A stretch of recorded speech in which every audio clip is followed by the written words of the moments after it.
Donc, allez, on va pouvoir commencer tranquillement.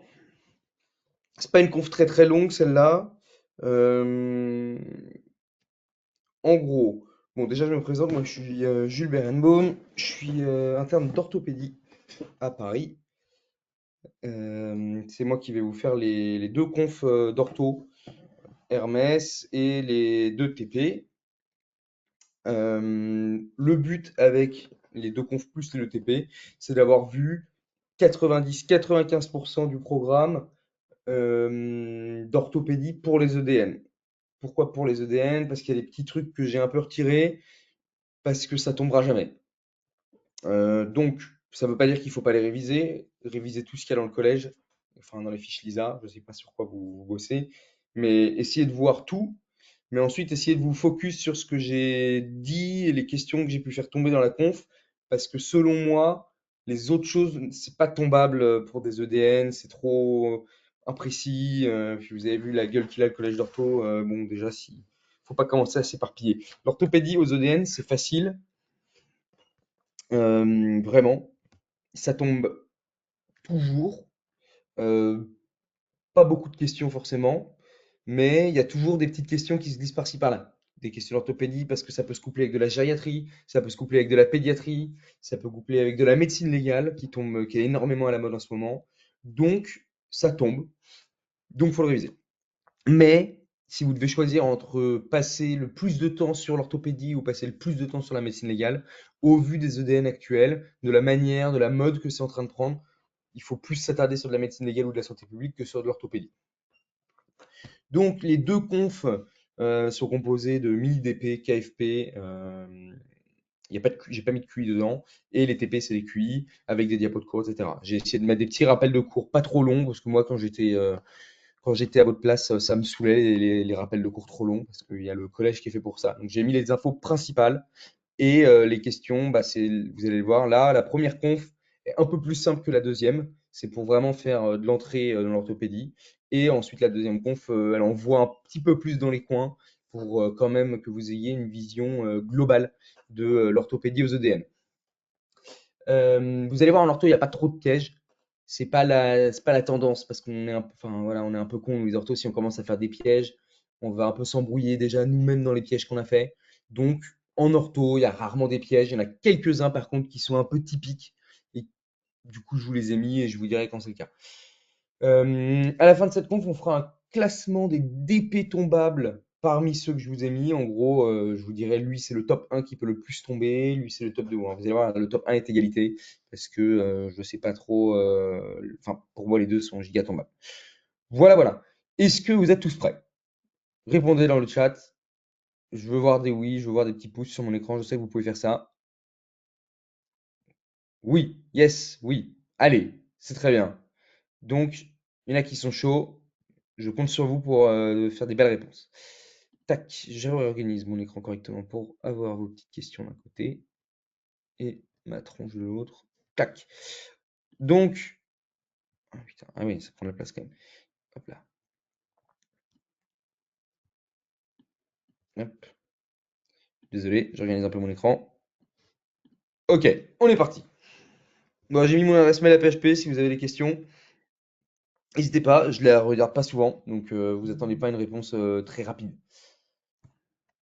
Donc, comme d'habitude, le petit code couleur, vert, pas coché 0, rouge coché 0, bleu, la réponse est juste, noir, la réponse est fausse. Vous verrez qu'il n'y a pas énormément de coché 0 ou de pas coché 0, parce qu'en fait, il n'y en a pas énormément dans la vraie vie, aux EDN. On commence d'emblée avec le premier mini DP. Vous voyez aux urgences un patient de 26 ans qui a chuté à vélo, réception sur la main droite, il présente une douleur importante du poignet droit. Quand vous voyez ce genre de dénoncé, il est court, il n'y a pas vraiment, on ne parle pas d'antécédents bizarres, d'allergie, tout ça. Hop, petite lumière qui s'allume, yes, bingo, c'est un DP d'ortho. Donc, il faut avoir tous les points. Parce que dans les DP d'ortho, vous allez voir, c'est facile d'avoir tous les points. Donc, question 1, quel site clinique vous orienterait vers une fracture de l'extrémité inférieure du radius distal plutôt que vers une entorse? Ces questions sont vraiment les questions qui sont de plus en plus à la mode, de plus en plus typiques, qui n'existaient pas dans les annales avant vraiment, si vous les avez faites. C'est style de question, quel signe vous oriente vers ça plutôt que vers tel truc? Parfois, la question, elle peut être juste tombée, quel signe vous orienterait vers une fracture, sans rien d'autre. Et ça, il faut réussir à comprendre que c'est quel signe m'oriente vers une fracture plutôt que vers quelque chose d'autre. Ok? Et ça, c'est des questions un peu dures à répondre parce que bah, on n'a pas l'habitude. Voilà.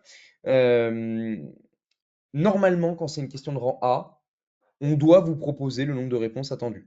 On doit vous dire quels sont les 3 signes, quels sont les 4 signes qui vous orientent.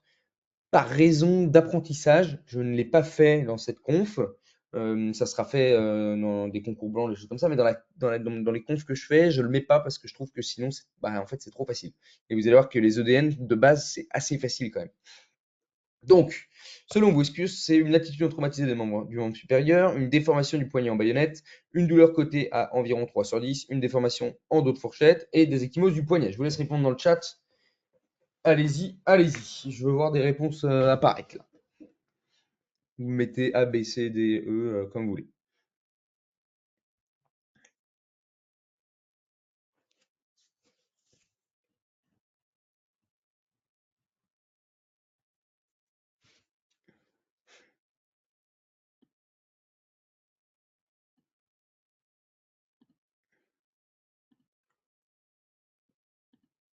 Allez, allez. Je vous laisse réfléchir un petit peu et répondre.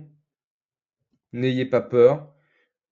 On n'est pas là pour juger une quelconque réponse. On voit pas la diapo. Ah merde. Ah oui, effectivement, ça pose problème ça. Alors, pourquoi on voit pas la diapo? C'est quoi cette merde? On va faire autrement. Hop, je vais vous partager ça directement. Partager. Là, vous voyez la diapo.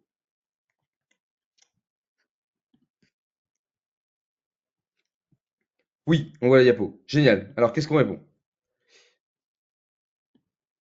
Donc maintenant, je vous relaisse réfléchir.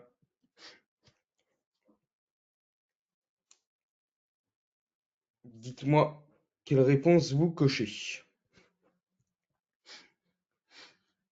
ABD, donc une attitude traumatisée des membres supérieurs, je suis d'accord. Une déformation du poignet en baïonnette, je suis d'accord. Une douleur cotée à 3 sur 10, c'est une réponse fausse, évidemment. Ça, une fracture, ça fait plus mal que ça. Une déformation de fourchette, oui. Les ecchymoses, non. Effectivement, bien joué. Tu as la bonne réponse. ABD.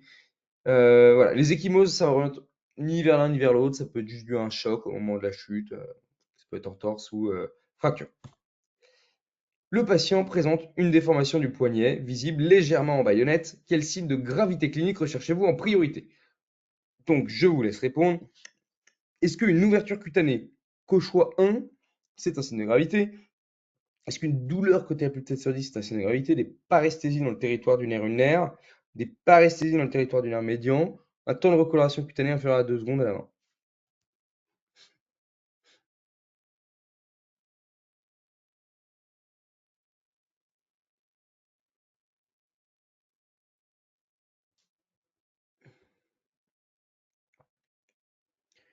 On me propose A et D. Est-ce que quelqu'un a une autre réponse à proposer?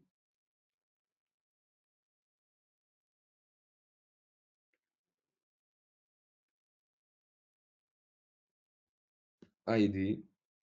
Alors, A, C, D. Ok.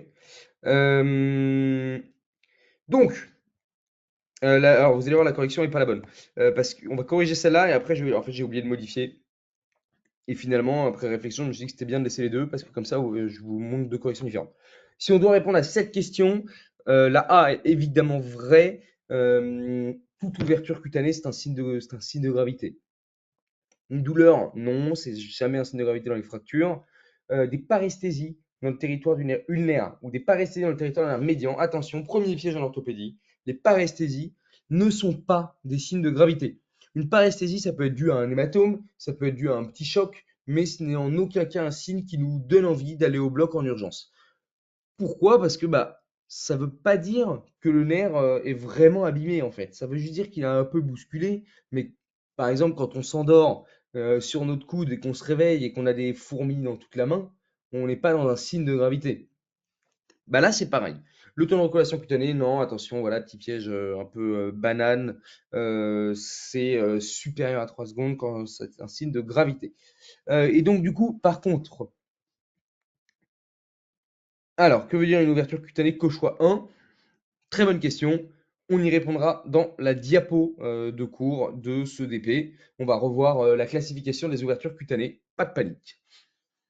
Donc, par contre, si je vous avais proposé un déficit moteur dans le territoire du nerf médian, là, oui, c'est un signe de gravité. D'accord? Mais des paresthésies ou une légère hypoesthésie, quand l'hypoesthésie devient très importante, c'est un signe de gravité aussi.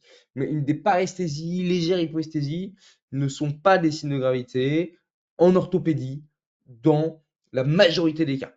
Il y a, pour vous, aux EDN, il n'y a rien qui doit vous faire cocher signe de gravité sur des paresthésies. OK?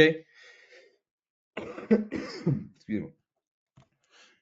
Quel examen complémentaire réalisez-vous? C'est une croque. J'attends vos réponses.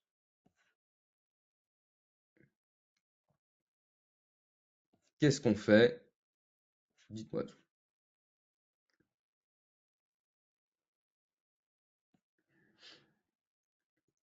Donc, attention dans les croques, vous devez vous méfier de plusieurs choses. Radiographie face et profil, ta réponse est juste, mais elle n'aura pas tous les points le jour J, parce que il faut être précis. Radiographie, poignet droit de face et de profil. Et ça, il faut s'entraîner dès maintenant à être systématique sur les réponses que vous mettez au croc, que ce soit dans les entraînements que vous faites, que ce soit dans les concours.